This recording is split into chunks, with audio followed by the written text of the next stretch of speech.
Wow naman!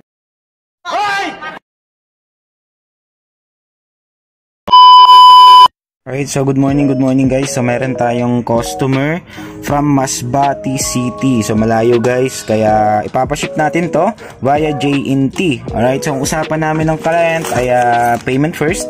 So mamaya magsisend na lang siya sa akin via GCash. Yung po.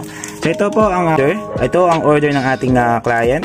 So matte black acropovic. And then ang motor niya ay Aerox version 2. So ito yung elbow, nakabalot na siya guys, pero imported silver yan with resonator.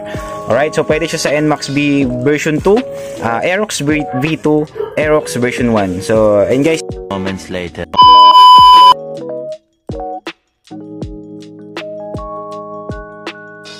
Wow! Yo guys, so Marjo again ang inyong lingkod. So samahan nyo kami, magpapaship tayo sa JNT Express.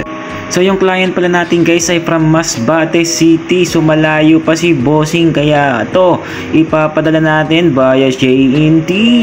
So ganyan lang guys kabilis yung ating transaction. Tingnan nyo naman guys kung gaano kagaling magbalot si ate. So mamaya guys lalagyan natin yan ng fragile para talagang ingatan nila yung ating parcel. So guys, para sa lahat ng patuloy na tumatangkilik sa Marjo Accessories and Mufflers, maraming salamat sa inyo guys. And ride safe lagi po sa inyo at lagi kayong magbaon ng tubig dahil sa init ng kapanahon. So this is Marjo from Marjo Accessories and Mufflers.